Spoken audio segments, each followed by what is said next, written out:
Hi everybody, welcome back to the Always Smiling Faces podcast, sponsored by Geordie Gifts on the Gallagher Shots YouTube channel.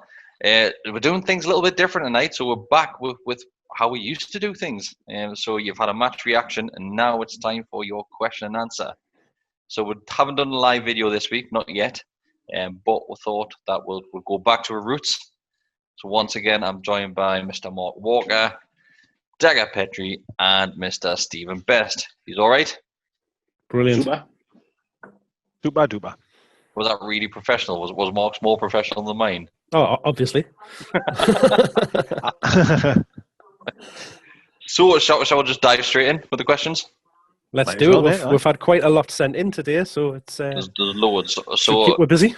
Obviously, remembering that we're doing this on the back of a 2-0 defeat against Southampton. So a lot of these questions are quite negative. I'm not gonna lie to you. I asked for some nice, jovial ones to be sent in to cheer us up a little bit, so I'm hoping we've got some of them in there as well. About fighting Craig Bellamy, and that's it. I've seen that one. Interesting. So, starting off, first one is from our good friend Metro Marty, friend of the podcast, Evening, Marty. friend of Mr. Stephen Best. Dad, Bestie, you're trying to talk with, but you are on mute. So I'm not. Alfie's upstairs crying, so he's put the kettle on. So I'm trying to. Oh, does he fancy a cup of leg? Aye. He just wants a cup and a couple of biscuits before he goes back to sleep. Dad, get some custard creams. He's got no tabs there, so he's had to. You can't go to the shops. What's his favourite biscuit? I thought you were going to say tab there. I was happy as well, actually. Super Kings. Lambert and Butler made biscuits. Butler. Right, No, so he's a rich tea man. Rich tea. Oh, good to suck on her. Just like his dad needs mini milk. Start me young. Right, wow. Molly Lawrence, he sends in Shelby, Hayden, Hendrick, both Longstaffs. How many of them would automatically walk into the midfield of any other Premier League club? Well, they wouldn't run in, would they? A lot of them. You said walk, to be fair. Hobble. It's a tough one because you're probably looking at the bottom lower, aren't you? Oh, yeah, there's none of them. I think Newcastle's the best at the moment, at least. I mean, if you factor the Longstaffs in and their age and stuff, Newcastle are the best, or the biggest club, whatever you want to call it, that any of them would be at. Hayden may be the exception there, so I'm sure Shell will be delighted to. I should do a podcast this, so it's all right. I think Hayden would probably get a place on the bench at someone like Wolves or Leeds, but other than that, Leeds, they just come up. But any other Premier League? You look at West Brom, Fulham, maybe Brighton. I'm saying these clubs, right, but I haven't got a fucking clue who plays in midfield for them. Well, that was what I was going to say. I don't honestly know who plays in centre midfield for some of them clubs, but being honest, you could probably. It's a funny one, isn't it? Because Sean Longstaff was almost going to go for 50 million about a year ago. So life comes at you fast, right? But to be honest, I don't think anyone would be queuing up to have any of them. That's honestly how I feel. I think Fulham might take Shelby. I don't know why. I just have a feeling they might. Shelby and Hayden were the two which were jumping out to me just because of Premier League experience. Yeah, I suppose they're kind of the first choice on there or the were last season, certainly for the most part. The Longstaffs, I would love to think one day would be good enough to kind of be either brilliant for Newcastle or just a good Premier League midfielders. But they've both been Matty's been injured this season, so can't be too harsh. But Sean's just he's gone so far off the boil, it seems, which is it's a shame. Strange because that Everton game he looked all right. Yeah, I was just going to say that he was back to a better performance last week against Everton, and then reverts the type. And I thought Matty, when he came on, although he was only on a short time, I thought he looked bright. There's still plenty of time for them, isn't it? The hair in the high-vis kit. That's what that was. The shirt was hellish bright, wasn't it? I thought that. I don't know. You could see Hendrick at somewhere like Burnley or something like that, couldn't you? I can see him working Asda. Imagine how late your deliveries would be. Telling me. Hey, honest to God. Do you know what Hendrick's worst supermarket would be to work in? But it'd be mint if you were shopping there. Aldi. Aldi. Imagine how slow you would be at dinging it. And Aldi are fucking rapid, like the Almirons, the supermarket Aldi. They're just non-stop. Just imagine if it's Hendrick really slow, you'd be like, yes, get at him. Yeah, they get so pissed off with you as well, don't they, in Aldi, when you're not like either. If you're trying to pack at the till area, that's it. Like, you're done for. Oh no, you've got to go to the bench for that. So I made the mistake the other week, right? I didn't have a pound for a trolley. Always a mistake when you're in Aldi because you need a trolley, right? I always just get a box because there's always millions of boxes, empty boxes kicking around. Just get a box. I might have to take your advice next time, right? Yeah, Mark, just scrumming around for a box. Find a box. Go in the shop, go right with the corner, right there's a box. So I had a basket, right? And I swear to God, I got a little bit carried away. My basket was so heavy, I was like carrying it like this, right? To the till. So like I filled the till up and then all this checkout and it's going down. And I get to the bottom and I went, fuck, there's no way I'm going to get everything back in this basket. It's like, as neatly as what I got it in there. And I swear to God, Brenda was firing bits of pasta at us at one point. Like, I didn't know what to do. One of them split before I'd even moved. Were you doing the bleep test, like running to the bench and then coming back? I had like a conveyor belt going. I was just asking some fellas, right, if you stand there and I stand here, we'll work our way across. Your production line. It's the worst. It is like. You definitely need to look in the fruit and veg. As soon as you go in, you'll always find an empty box. Oh, just tipping bananas out. That's right. Half the time, right? If there's like a half full one and I'll just empty it out on the shelf and take the box. To be fair, you could just buy the bananas for like £3. All of them. The whole box. Do you know what I might do next time? Just take me wheelie bin. Pour it in. Not a bad shout, that. Maybe easier. Bessie's actually thinking of it. Yeah. I'm thinking the trolley dash. That'll probably be easier that instead of. Yeah, it would. It's the worst. I remember last week I made a point. I said like I don't even remember. I said like Hendrick. I wonder if there's something that he does that I'm just missing.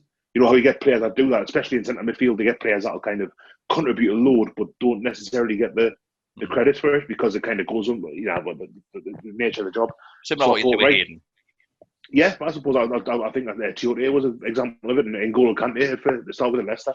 Obviously less so now, like, but so it was a point in the first half where I thought, I remember saying that, right? I'm going to watch Jeff Hendrick and say exactly what he does and kind of how it fits in it, and like it was out.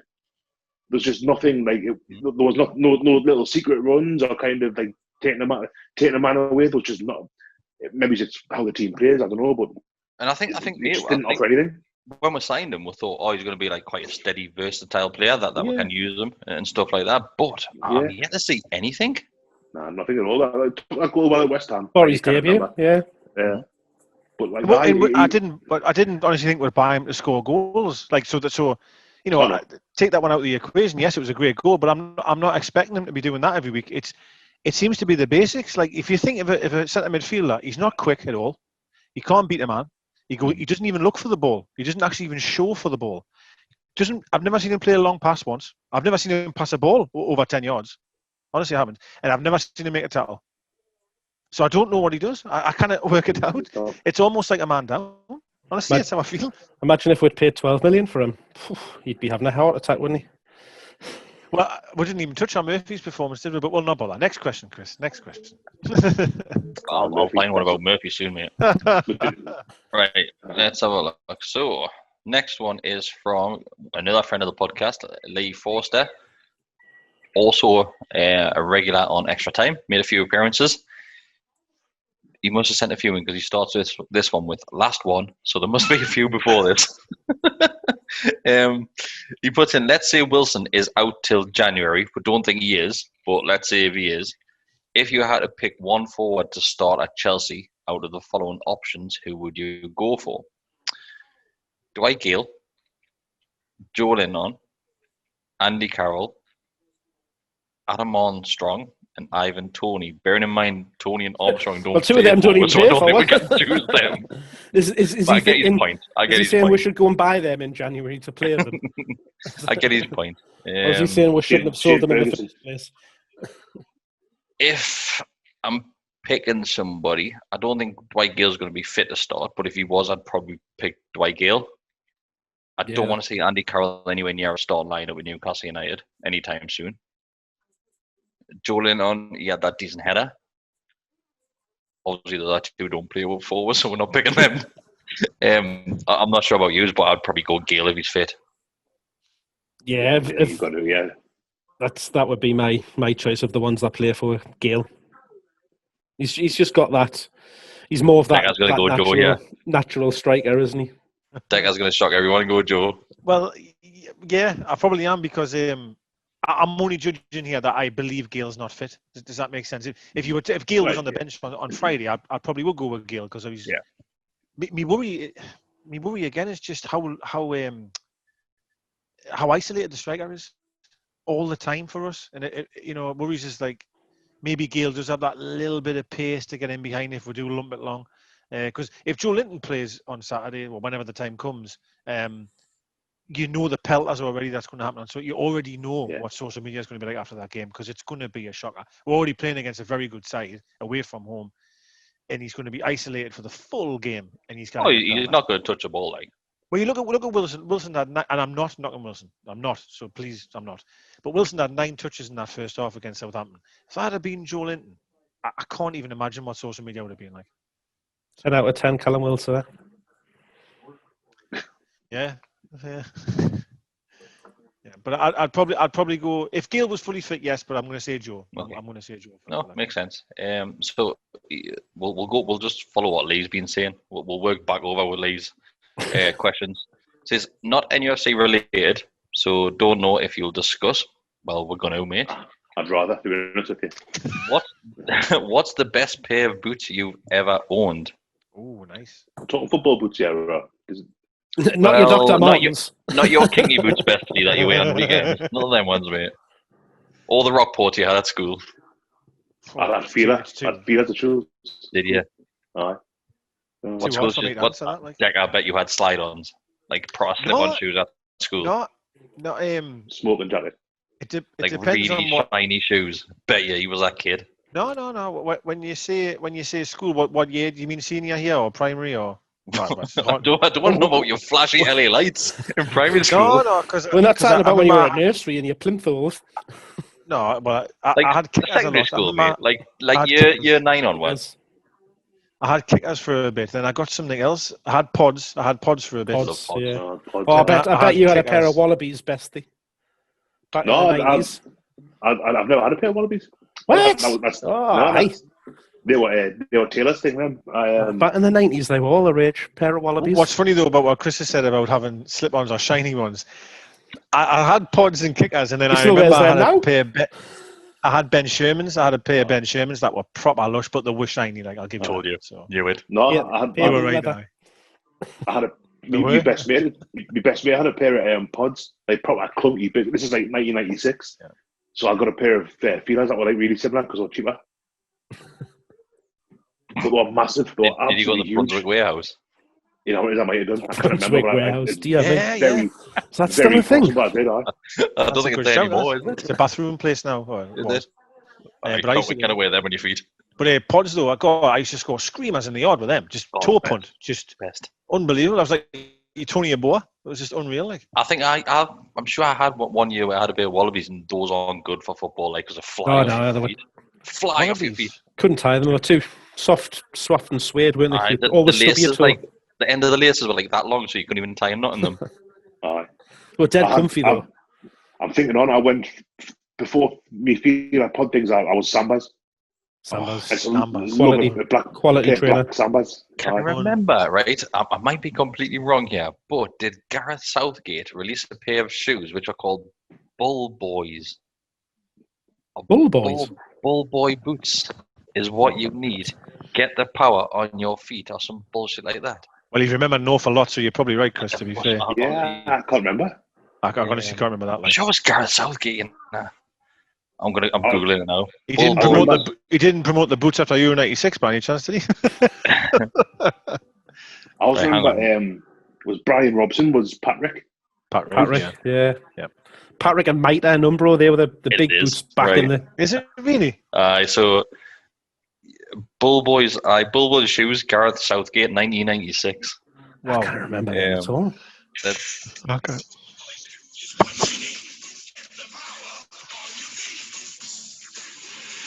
It's got a video of Gareth Southgate doing an overhead kick. You're gonna have to tweet that video later. 3 pair of shoes signed by me. I swear to God. This has got to be worth a few quid, hasn't it, of the company? The video is good. Southgate taking that penalty. Really? In them shoes. That's No why he missed, way. isn't it? He was I wearing know, them. He was scoring them ones, and then it's obviously yeah. Is it the grey kit? The Yeah, England kit that where was he yeah. missed the Grey penalty? England Yeah, it one, was. aye. And Yeah. does he go to the keeper's right? Does it get saved? Yes, the keeper's left. It's our right. I think, Oh, well, isn't it? Oh, no, but you're right. No, sorry, no, you're right. Sorry, no, you're right. Yes. Well, Yes, I think you're it's that penalty that they show, but they don't show the keeper saving it. right. Yeah, he goes to the keeper's right. Yes, he does. Yeah, sad day. Very sad. Just rang a bell there. I've just checked me actually what Mizuno's taking that shootout like, so that whole thing just Mizuno's. absolutely berserk to me. Like, nice boots Mizuno's as well. Alright, so yeah, going back to the They're the question, most then, so disgusting shoes I've ever seen in me fucking life, though, I'll tell you that. the question, it's a hard one, isn't it, for me, because I had it was different periods of time. Like Decker, when I'm going to guess exactly which boot yours is. I no, know. you won't. Yeah, Yours got a is feeling I know as the well. David Beckham Cream Predators. I had every Beckham pair of Predators, but the 100%. cream ones that he wore 2002 World Cup. Oh my God, I had Knew my it. name on them. Knew it. But I tell you truthfully, when I was a kid, I had Puma Kings were my favourites. I remember Puma Kings. I Really I comfy. loved them. I used to watch Italian football a lot, and I bought the Lotto. Diodoras. Or Diodora. No, Diodora, but the yellow, like I think the Brazil ones. I had a pair of Diodoras which were black with a yellow Diodora sign on them, and they were the That's it, nicest boots that's I've it, ever had. I have them luminous as well. yellow, like yeah. a very bright yellow. I have the same one. Beautiful. I think what Beautiful. Pepe Signori specials. They were the best. Yeah, Pepe As you Signori, recall, yeah. right? And the ones I remember getting a real kick out of because I didn't think I'd ever get Way. was oh hey, I didn't mean that, yeah, but R9s, the original R9s. Oh, Oh, the God. silver and blue ones with the yellow Yeah. swoosh. Aye. And they had I the love- R9 on the actual tongue. From that, my favourite ever boot. I never had them, but my favourite ever boots were the Adidas ones, the accelerators from that same World Cup. All right, yeah. The really wide stripe. I loved that. I never. My mate had them. I was assuming you had them as well. Oh yeah, Beckham fixation, like. But I did, yeah. I did. I had every pair of Beckhams, like I did. I had every colour. I love those boots. My favourite boots Probably are not the quite a ones pop, you know. that I wore at St James's Park when I scored in the Gallagher end. And you know what I had wrote on the side of them? Adam Wallace, because Oh. his boots. Brilliant. Oh, I didn't even have any boots. I had to wear his.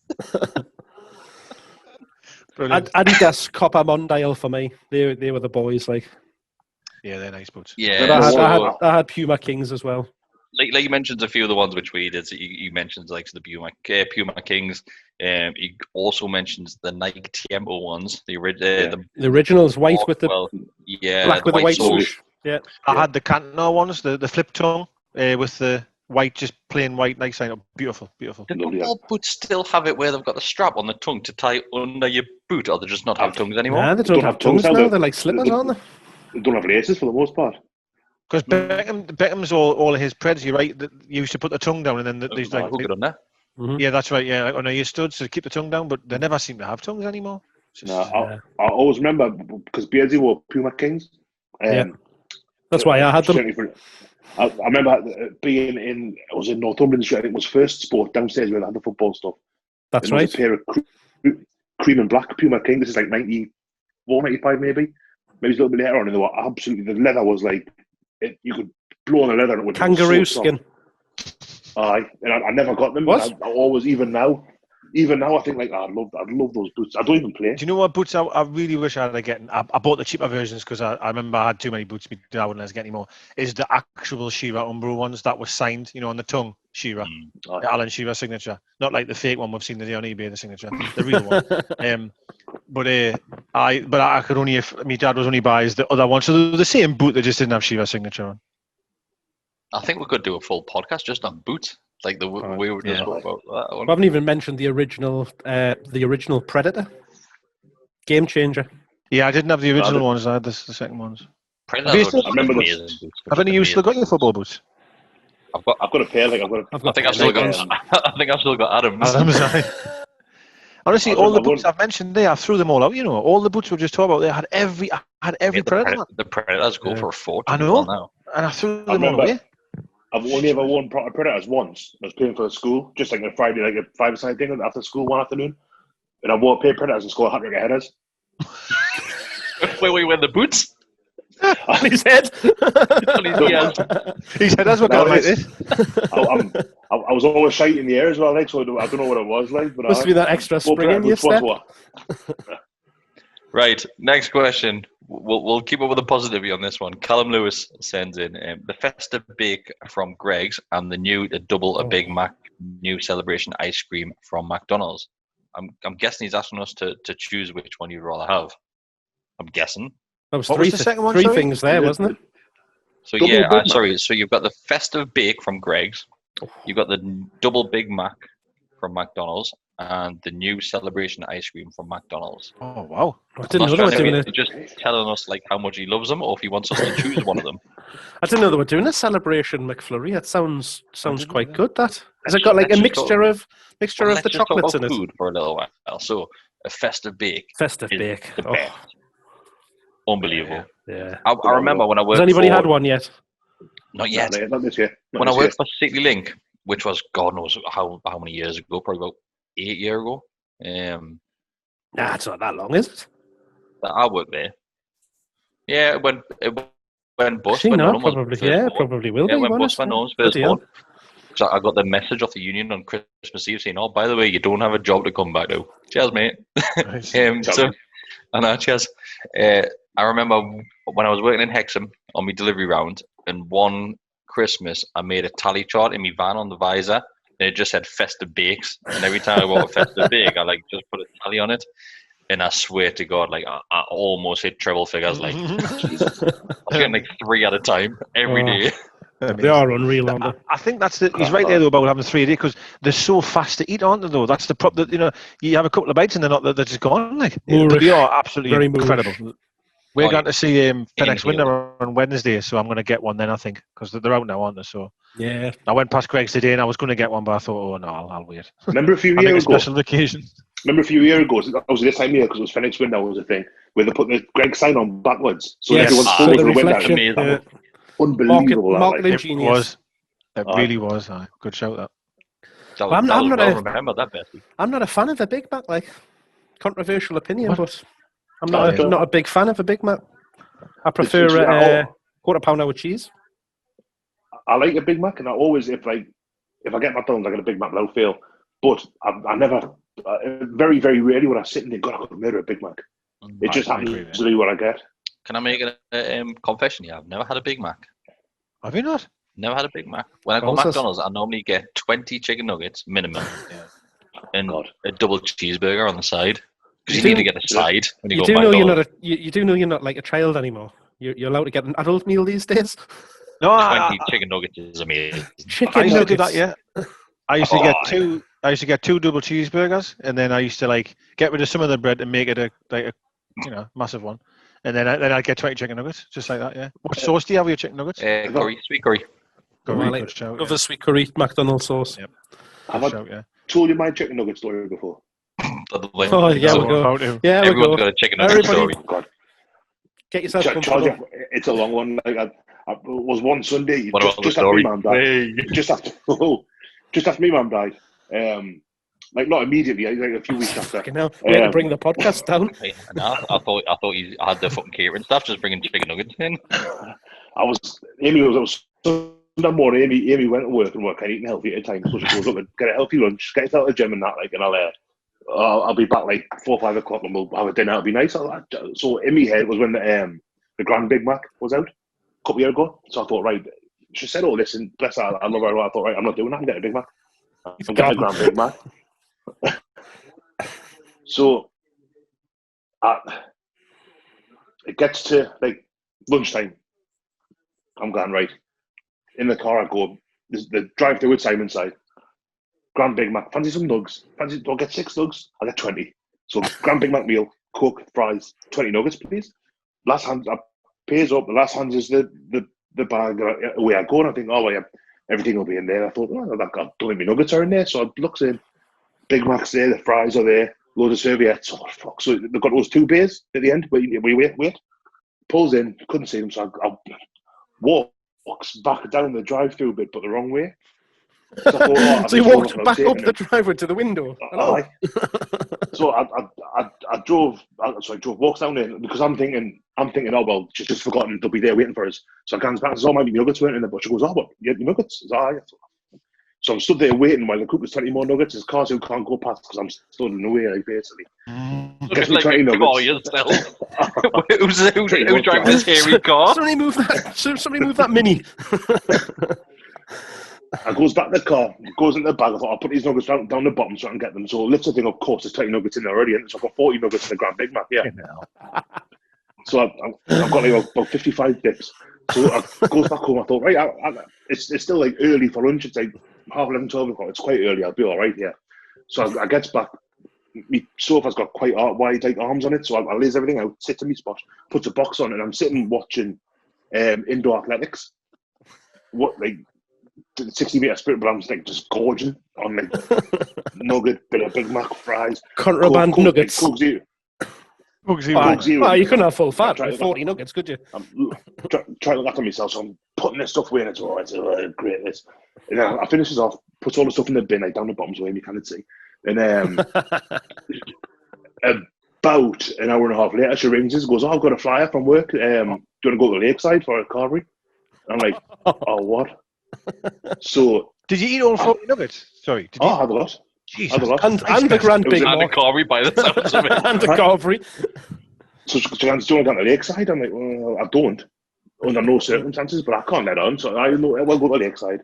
And I'm sitting there, like, I'm sweating. "Oh, no, hang on." She goes, "Oh, I've paid a bit extra. I've got the 2 meats." I'm like, "No, I don't want 2 meats here." So I'm sitting there, I'm like moving food. I can put a lot away, like you can probably gather. So I'm like moving food around. And I'm like, "Are you all right?" She says, "Oh yeah, I'm feeling that. I'm just not. I think I'm coming down with something. I'm not very well, like." So, and then she goes, anyway, eventually finishes dinner as well. The car reads. She goes, "Look at the receipt.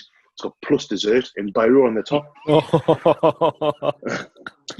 By this point, I've texted my dad and my sister and said, "Look, I've made a really bad mistake. I'm in trouble."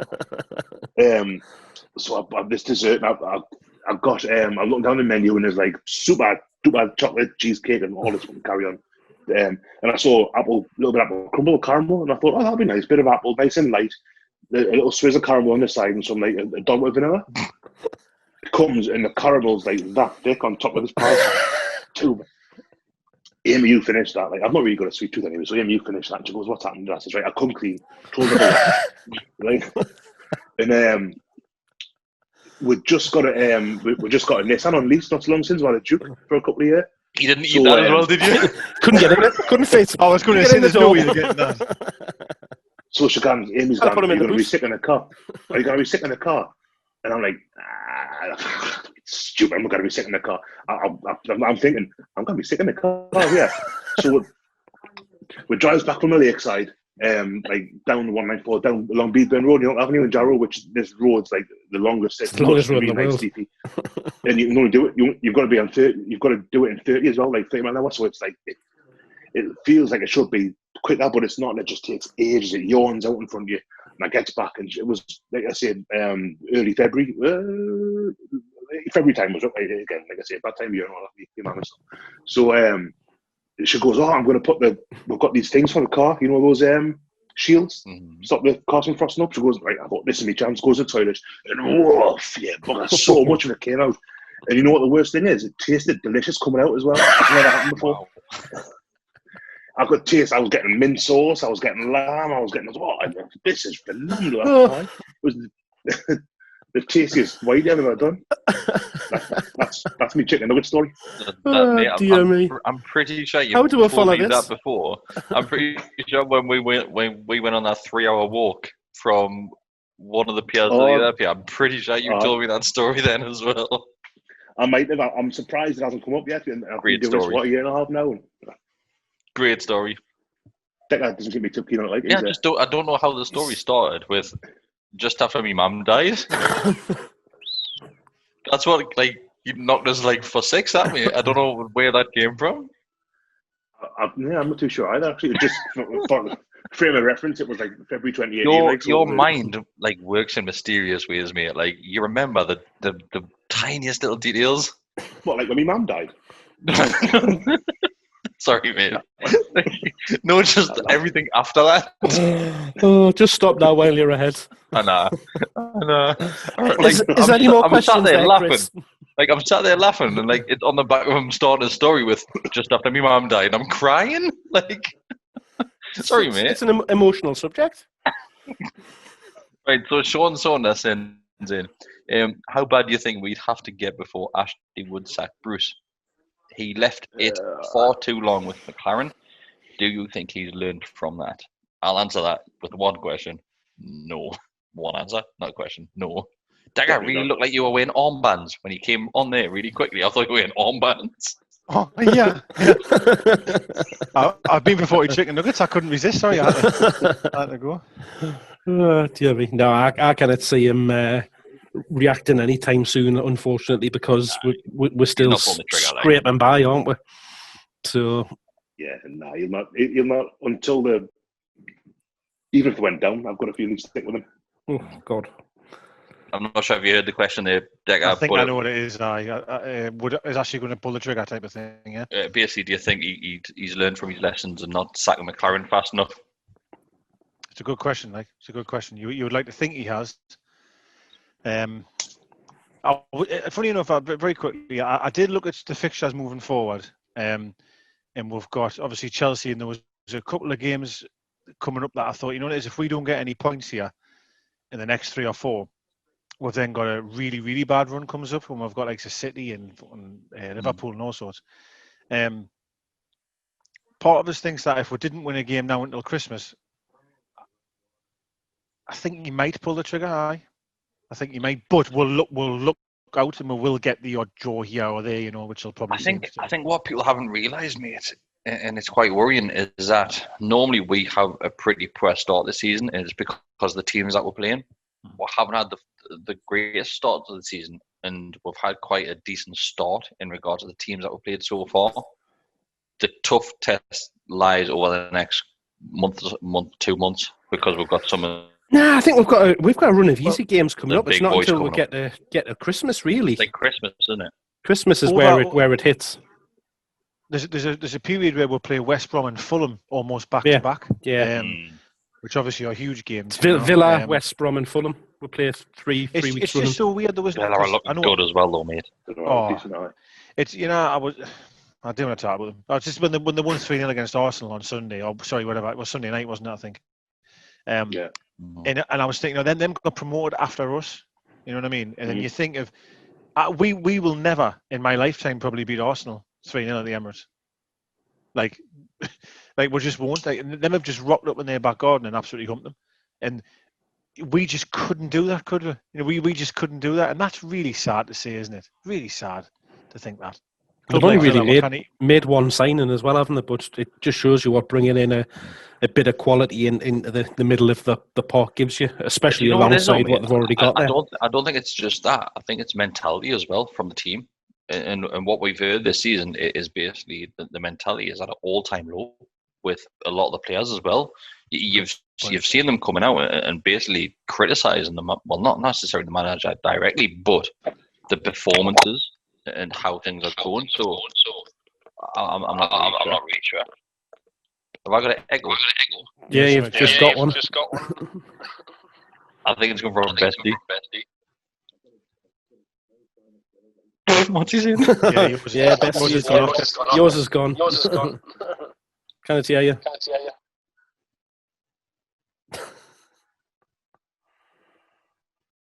Hold on, I'll swap ears, see if that works. I'm scared talking. I'm just going to get an echo. Back on now. The echo's gone now. There he is. I know, mate.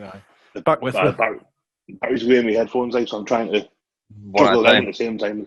Right. We'll go through some of the other questions. Ryan TCP says, his question is, why don't we attack more? Surely with most of our players being more suited for attacking than defending, why are we not on the front foot?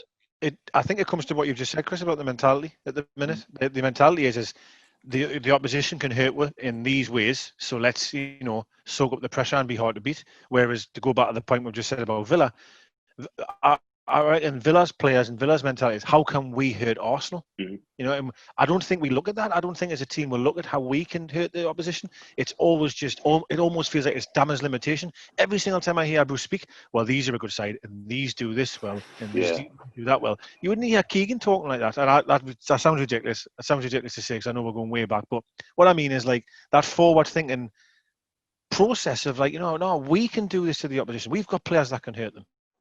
Yeah, it feels to me, and kind of for the most part since we came back up, it's felt as if the players don't really think that they're good enough to be in the Premier League. So they've got to play in this way, because that's otherwise, Leicester away last season was one way they kind of try to be a bit more, and they just got picked up. So it feels to me as if the players don't, and Brita is guilty for a bit of that as well, because he would, you know, it's a miracle if we stay open. He would say things where he'd think like, oh, I don't think that's really going to be very good for him. To get him, Bruce has done it quite a bit as well. He's gone like, yeah, but that's what happens if you get at Man U. It's like, well, we didn't get at Man U, we got fucking pumped. Yeah. And we should have got at them. And yeah, it's basically, I'm agreeing with Chris Sid's. I think it is mentality totally. Anything else, Walker? Nah, it's just there isn't. When you look at the players that we've got, we should have more than enough to go out and cause teams problems, but we just don't do it. We don't play it to our strengths enough. We just rely on hitting the ball up to St. Maximum and getting them to run at players, but we've played him in the wrong position the last 3 or 4 weeks, and we can't rely on him doing that because he's getting crowded out of games. We need to adapt with formation to see us getting the best out of him again by letting him go back out wide, get Miggy back in the middle, push somebody out on the right.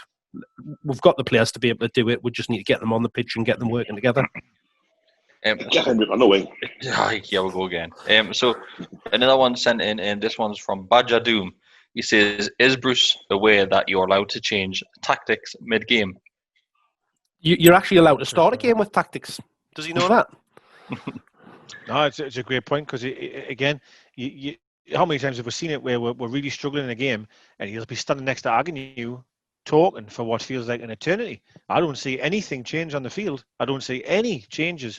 And you look at that game on Friday night, Christ almighty, we were getting battered, man, for getting overrun all over the pitch and not one single change of formation or style that I see. I think the reason he doesn't know. Is this the third game now where we've seen Saint in that second striker number 10 role? Third and fourth, I think. We know he's not getting the ball, and that is not working for him.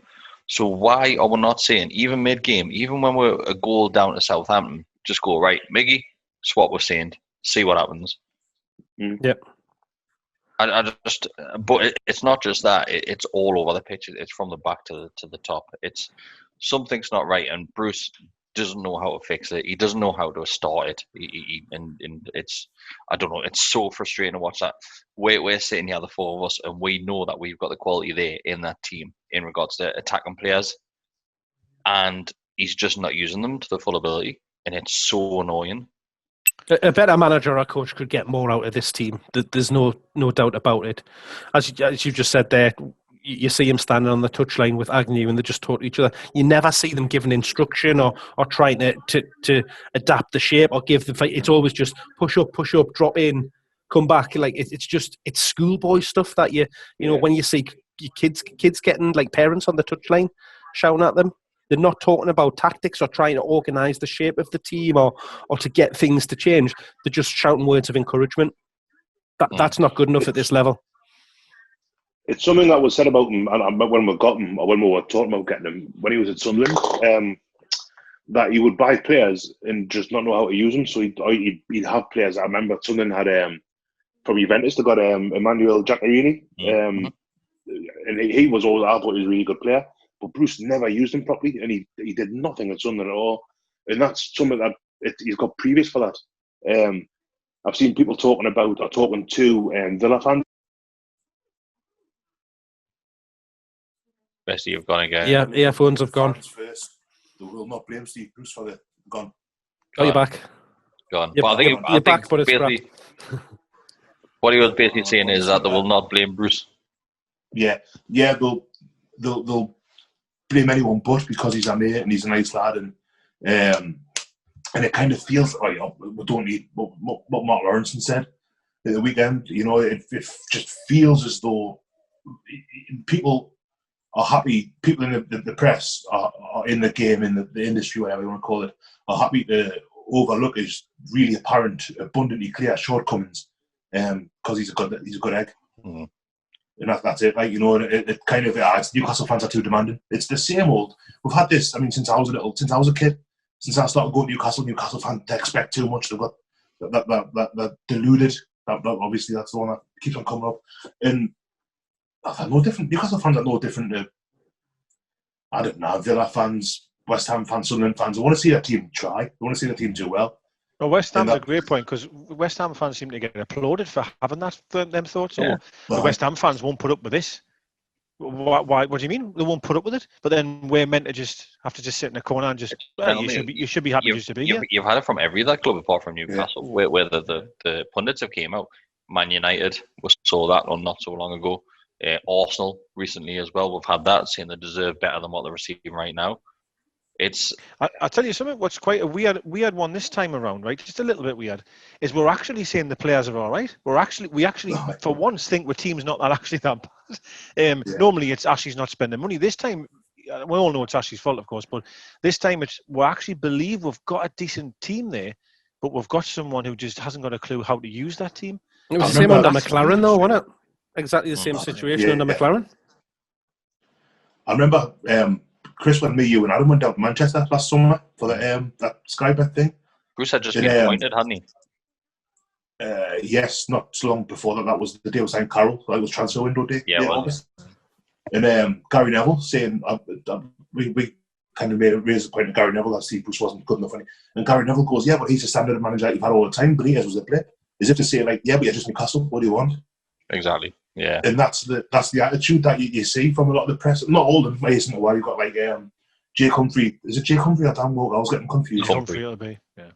He generally stands on a corner and does well. Like, and you get lads that do, but stuff like that's so lazy. It's such a condescending attitude to have. I in Newcastle, but why can't you want something better? And we're not necessarily saying we want this big manager and this big name manager to come in. We just want a manager who has got some new ideas and some attacking ideas. That's all we're asking for. I couldn't care less if I'd never heard of the manager before. Look at what Southampton's got now. The guy that them have got in charge there, such a different style of play. You know what I mean? In style of the game. I've said this so many times, and probably people are sick of hearing about Graham Potter at Brighton. I didn't care that Brighton's below her. I didn't care about that. I'm not on about that. It's the ideas that they're trying to bring. They're trying to play better football. I truly believe if Potter had us and was playing football like Brighton are, I honestly believe we have better players than Brighton. I really do. I think your Frasers and your Saints and your Wilsons would absolutely smash teams. I really do. But at the minute, we're just setting up so negatively. And again, the point I'll make is, he keeps mentioning this as well. He said, well, I've been here 15 months. He keeps saying this, 15 months. Well, fuck all's changed in 15 months. And that's why I'm getting annoyed. Every single week I see it's the same performance every single weekend. It's just fucking getting sick of it. You know what I mean? No, you're right, mate. You're right. So another one, Chris Johnson says, do you think Hayden has been binned due to his criticism levelled at the team in The Athletic? Yeah, I think it's obviously comes off the back of him being injured. Was that a Formula 1 car? Yes. It comes off the back of him being injured, doesn't it? And he's obviously hasn't gone straight back into the team. But like we just said before, you go back to last weekend, Hendrick and Longstaff did all right as a pair in the middle. So how many times have we said it before? Bruce likes to keep that if you go in and you do a good job for him, he'll keep you in the team. I think Hayden with one leg is better than Hendrick. Neil J.R. says, how do pundits keep their jobs when it's obvious they know nothing about football and just stick to stupid opinions from years ago? So obviously that's a dig at the whole Lawrence. Ex-players, old boys club, isn't it? Yeah. Do you know what it is? It goes back, mate, to what we've just said about Bruce. About new ideas. We're on about managers here, by the way, but one about coaches. New ideas, fresh approach. It's the same with pundits. The old school dinosaur pundits never come up to date. They don't move with the times. They're just stuck in that way of what Bessie said, that Newcastle fans are too demanding. We're too this, we're too that.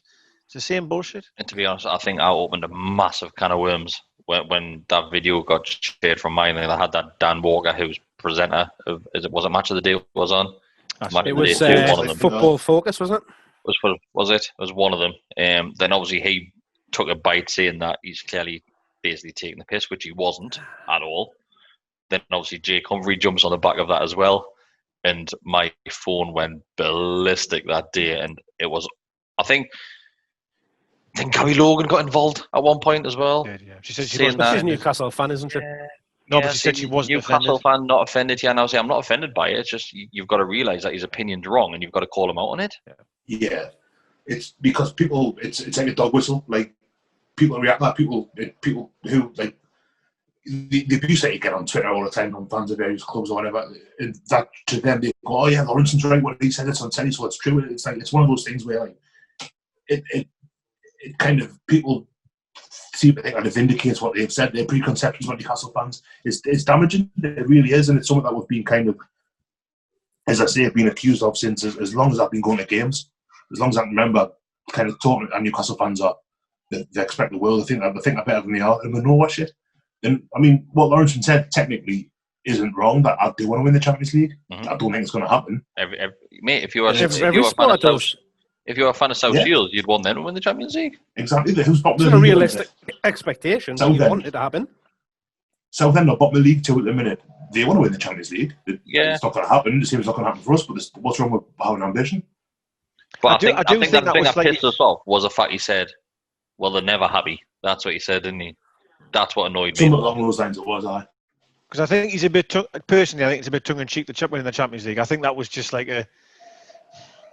Do you know what I mean? I don't think he meant that. I don't think he generally believes that. But what he was meaning though is that they're never happy, and they do think they're a top 6 team or a top 5 team. He said the Champions League coming because he's being sarcastic and thinking he was funny. He always thinks he's funny. But then you hope the presenter turns around and says, "Right, you just said Bruce is a good manager." Then just go, "Right, there's a stats. Tell me how he's a good manager." Yeah, it's mad how that's the thing as well. You get presented with these stats and you get pundits, Newcastle fans will be happy to have Steve Bruce. He's doing a good job. Every single one of those pundits watch how I get, "God, Newcastle are shit." But they should be happy with Bruce though. And it's like, well, which is it? Yeah. I think they'll sit there like the team performance off. Yeah, mate, you're right. The league performance basically gives you a false impression, but they'll sit and slag the team off and slag the performance off. Then on the back of that and say, but what Bessie just said, they'll say, "But Steve Bruce is doing a good job." Like how? Like how? By what metric? Because I think it goes back to that we're still in the division, and I think that's where as Neville said about, well, you're just Newcastle, so you know what I mean. It's like we're in the division, so we should be happy with that, and that's what our opinion should be. And we're sitting 11th or 12th at the minute ahead of Man United. An old-fashioned pundit looking at that goes, "What they're complaining about? You're ahead of Man United." It's such an old school, horrible attitude to have. This is why Sky is having a massive shift around, because they're getting rid of all of those pundits on there who talk the same shit. Lawrenson got binned off on Match of the Day. That's why he got taken off after years and years of being on there. What was he on there? What was he actually on that show? Football Focus, Football Focus. Saturday lunchtime, wasn't it? I've never seen him for a lot of years, and that's why he's still doing it. He's Did Hansen get binned at the same time? Yes. Yeah, Hansen and Lawrenson came off. Yeah. I think has he been poorly, Lawrenson? I think maybe why he's not been on so much. Yeah, that's what I was going to say as well. As wrong as he was in the comments that he made, some of the tweets and stuff that were getting sent to him, and some of the mentions and stuff like that were shocking. Like, of course you don't want to be getting abused. Of course you don't want to be seeing somebody abused. But I think if you're coming out with stupid, ridiculous comments like that, he's setting himself up for some comments and some massive criticism coming back his way. Of course, we don't endorse the likes of the abuse that he's getting, but he's brought that on himself from that comment. But he could have easily turned around and basically said, "It's not good enough." All he had to say. Yeah. Well, yeah, but Mark's also right that you don't want to be as low as him and start having to go at him personally like that. You can. Oh no. He's an arsehole, but it doesn't mean that you want to bad things happen with him. We don't condone the likes of the abuse and no. Obviously the name calling which he gets, but what's funny though, Keegan brought him in as defensive coach for us, by the way. Like the same 4 days or something he's brought in. Yeah, and I think we conceded with 52 goals in a week, so you know what I mean. And he's on the telly telling you how it should be done. It's just berserk, isn't it? I know. Right, we could say the same about Shearer, mate. Well, no. Coaching performances I'm talking about. Well, he only had 10 games or whatever, didn't he? Right, so I'll handpick a couple more because we've got like hundreds, yeah, but obviously we're getting on tonight. Daryl Mitchell-Hill says, how many more games do we give a Saint in this free roll? None. I'm saying 0, like. Yeah, I mean, I wouldn't drop him. I would change the team to get the best out of him. Yeah, I agree. Get him back out wide. Yeah. Just what Bessie said. Obviously, when you say no more, that means he doesn't play then, because Bruce won't change the formation, and I obviously want him to play. So, none in that position. Hopefully, he'll change the formation. Yeah, I agree. You don't drop Saint. You move him back to where you see him playing well. Where he can cause damage. It's plain to see. Put him back where he's at his best, where he can cause problems, and where he can get us on the front foot. It's not where he's playing at the minute. So change it. So I'm worried about his confidence as well. Truthfully, I'm a bit worried about himself. Yeah, because he's a confidence player, you know, and the longer the games go on and he's playing as poorly as he is, you might just start losing a bit of that X factor. Hopefully, I'm not. So Ali sends in, where's the best place to get a lockdown garlic bread special? So it depends where you live, right? Somebody sent, I think it's the Kieran lad who Kez, yeah. Yeah, so his absolutely garlic bread filthy, special wasn't looks it? unbelievable. Isn't it? Filthy. Absolutely filthy. He's from the Midlands. Is it the Midlands he's from? I think it's Sheffield. Just below Sheffield, I think it is. Yeah, like round Mansfield. Every time he sends a photo of the garlic bread specials there, I want to get in the car and just drive. And it's pristine, isn't it? Every time it's perfect. It's unreal. Every time. It's in like the biggest pizza box you've seen in your life. It's like one of the Costco pizza boxes. I sent it to the lads tonight, and they're coming back and wow, where's that from? Like, where can I get that? But I think Northeast, especially South Tyneside based, it's always Gills. All the golden chippy, very similar, but I would say Gills. Got to be Gills, mate. Yeah, you're right. I'll just tell you now, be prepared that you're going to be sat on the toilet for the next 2 hours after you have it. You'd be cracking the pan, like. Or it goes through you, like. It's Gills, though. There's only two, though, isn't there? There's only the one at the Nuke or the one at Chai. Remember when you had Chai on just Stanhope Road? So the two Gills that you've got you've got the one at the Nuke, then you've got the one at Chai that doesn't deliver. Right. That's right, yes. They don't deliver, but you've got Golden Chippy at the top of Stanhope Road, which is basically the same. Yeah. I've seen a lot of Gills around in the world, you know, on my travels, and they're not Gills. Does that make sense? They're not Gills. You know? Gills are blue and orange, aren't they? I believe they are, yes. Yeah. They've got franchises throughout the Northeast. There's one in Leam Lane on my side. All about the garlic sauce. But Jenny was the one I used to help her with our kebab spits back in the day. She said I only owned touching you, mate. We're not getting into this story where like your dog passed. That wasn't that dog, was it? So Jenny used to invite you behind the gate. Yeah, to help her with the kebab and that, you know what I mean? Like, they put it on the spit and that in a good time. That's what you wanted, mate. I used to get a free kebab. How old were you?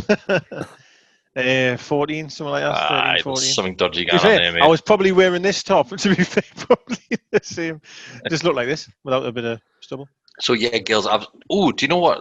One of the lasses from work, okay, Katie, hi, Katie, if you're watching, she gets a garlic bread special, and we've had the debate how she eats hers before, because she gets the folds when I stab with a fork, but she folds.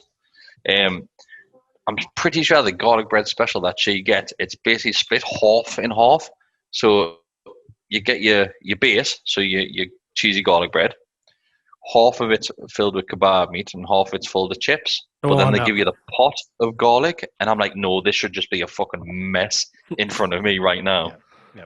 You want to open the box and not really know how to handle it? No, mate, you want the box. You want the box sellotaped shut. Yeah, sellotaped shut. But I'm saying when you open it, you're like, like that's what you want. You don't know where to start. Yeah.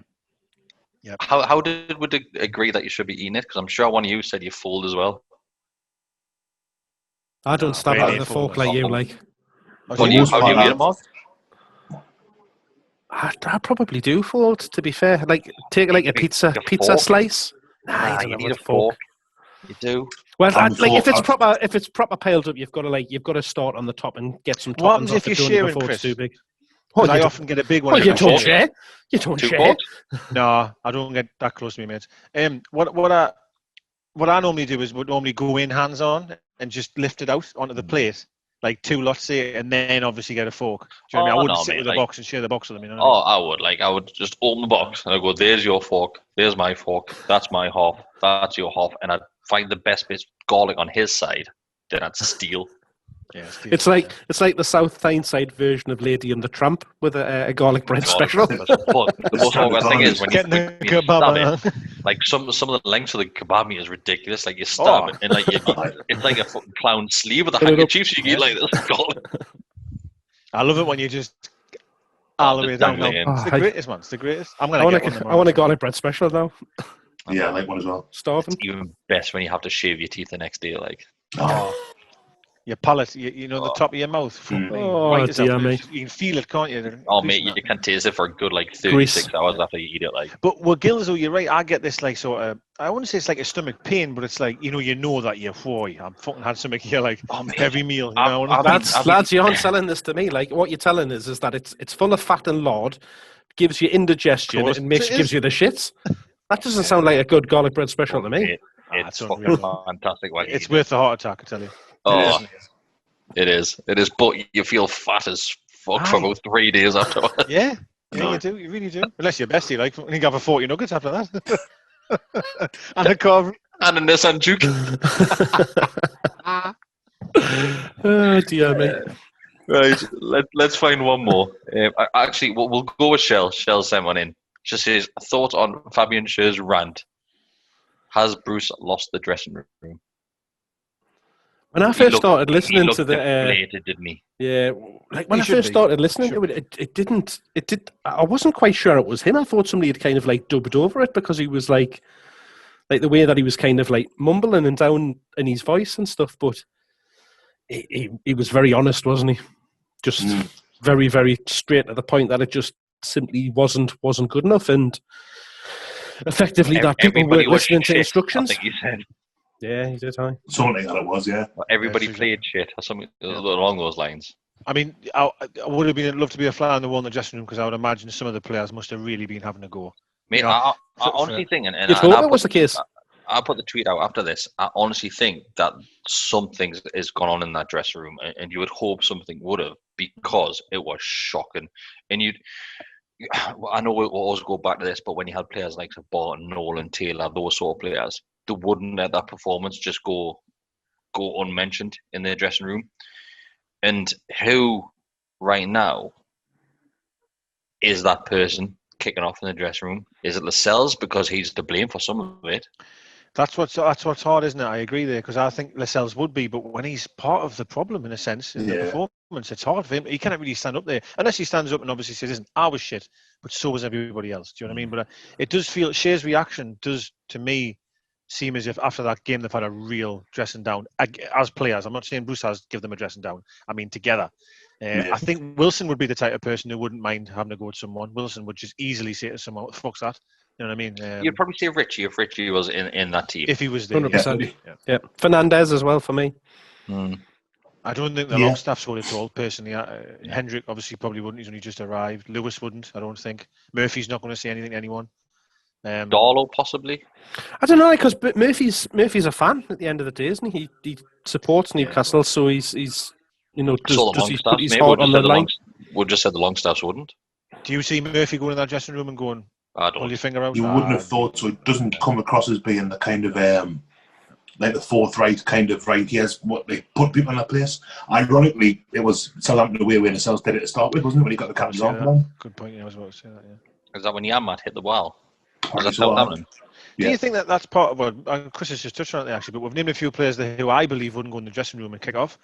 Do you think that's part of the problem, that we don't have enough natural leaders? We may mention this. It might be last week or the week before, where the best thing about Wilson is that he's a bit of a prick. Yeah. And we don't have enough of them in the team, because obviously you've got Richie. Of course, he can be a prick. Wilson is another one.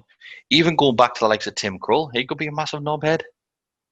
Especially the penalty shootouts in the World Cup. We're missing those sort of players. Even if there's 2-3 of them in that squad, that's even featured, like just sat on the bench.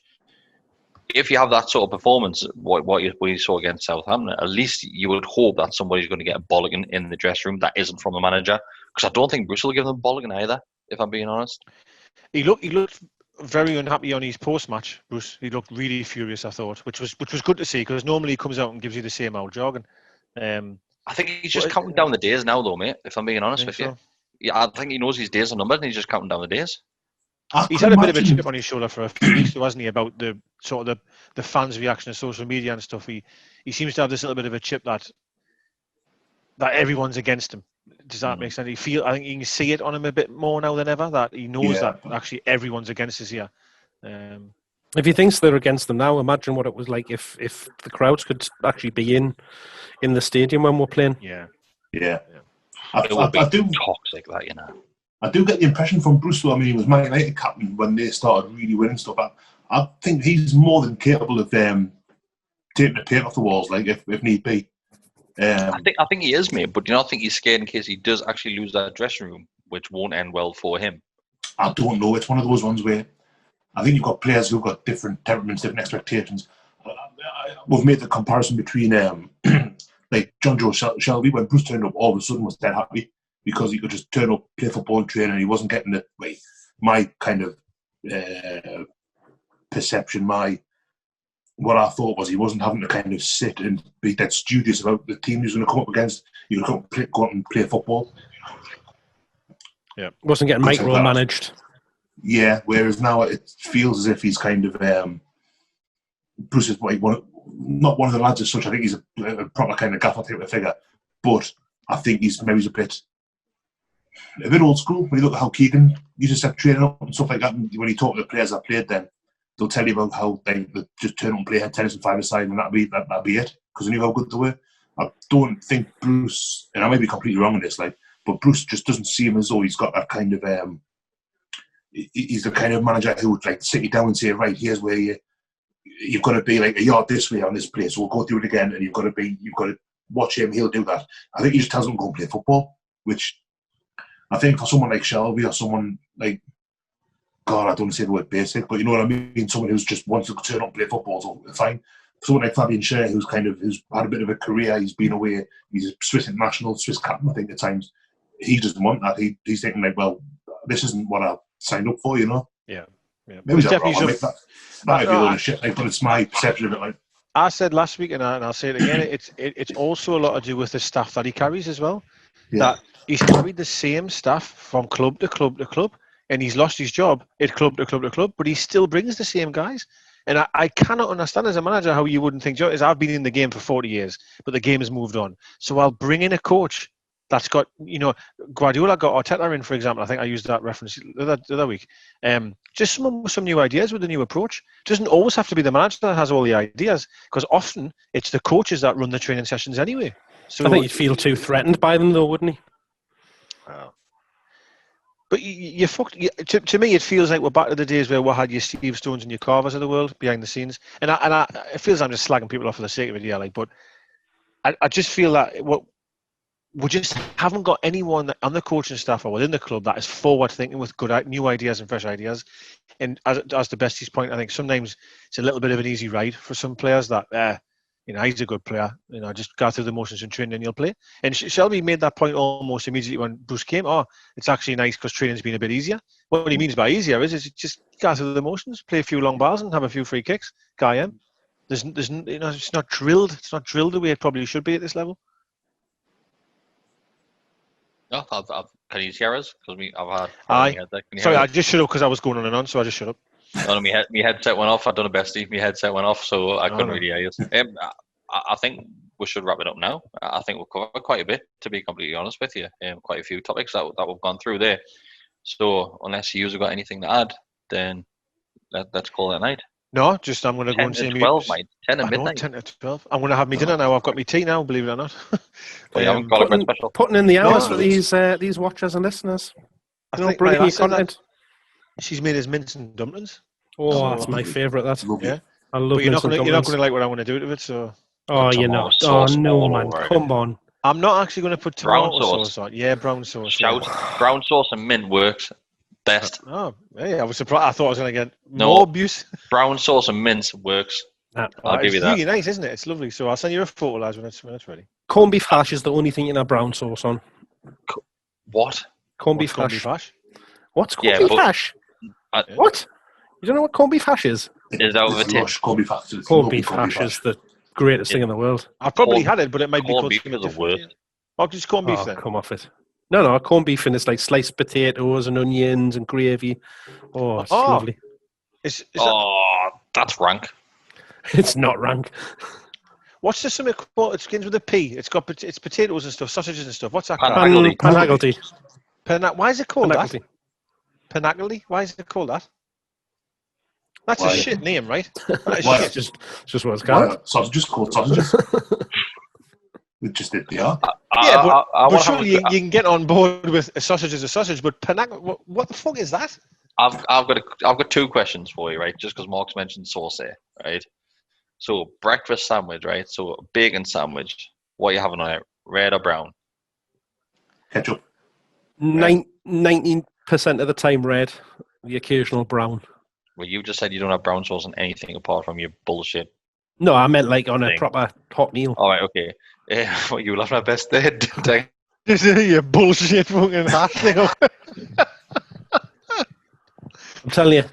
This is beef what he hash, said. It was funny. Yeah, bullshit hash amazing. thing. I bet there's It is lush, like. people will be commenting how nice corned beef hash is.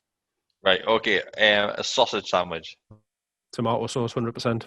Ketchup, Always. I like probably brown, but I love ketchup, right? But I'm very half and off when it comes to the breakfast side of things. If it's bacon or sausage, I could have either. Really, to be honest. Brown sauce is too vinegary for me. Like I don't really, it's all right, but I'll never pick it. Yeah, I don't mind. If someone goes to a sandwich has got brown sauce, then I'll have it, no problem. Yeah, thank you very much and stuff like. But I would never ask for it. It depends. Sometimes I agree with you. Some brown sauce, some of them can be really vinegary. Like I think Daddy's is horrendous for that. To be honest. Thank you very much. Oh, it's got to be HP. Oh, his has gone off. Chris's has gone off. I think he said Daddy's is the best. I think he said. I definitely didn't say that. Oh, did you not? Okay. No. So I said, guess what the worst is? Do you know if you go to like... Oh, what was that? What was that? Do you swear there? I thought you swore, yeah. It beeped it out. It's gone gone. up. It's on a Oh, it's back cliffhanger. on. Oh, I'm back. Right. So what I was going to say, No, he's gone. That's fine. What he was going to say is, good night. You've got everybody thing has keeps on got to coming up on eat corned beef hash. I don't know what's happening. That was the end of it. Oh, you're back now. Am I back for good? I don't know. Yeah. Robbie? What I was going to say, the worst, right? Every time I say this, it's like the Hoppins have got something over us. So I'm going to say the worst if you go to the Hoppins or something, you get like just a thing of chips and they put tomato sauce on it. And the tomato sauce is just utter vinegar. It's just red vinegar. It's all that it is. They use the vinegar just to water it down so that the tomato sauce lasts longer, don't they? Yeah. Mark's on that before, you can tell. Nah, absolute gypsy, how are you? I've never been to Hoppins. Shut up. Never. I don't think I have either, to be honest. It's the same. It's the same weekend as Glastonbury, so it's never. I'm down there. It's here for 2 weeks, man. I've never been to Glastonbury. I thought it was 1 million. Right, so what we'll do next time it's allowed, when we're allowed to leave the Wow. house, we'll do a podcast special, Bestie at the Hoppins. Right? We'll just put Bestie on every single. With chicken nuggets. Get him on the wall, sir. Every single ride. Get him on the wall, so we're 40 nuggets. Right, lads. It's been a pleasure as always. All right. Be a And bit more cheerful, this one. it is, but we're going into the next day today, so let's call it a night. Yeah, we are. Actually, yeah. Yeah, happy Thursday, everybody. See you later. All the best. Stay safe.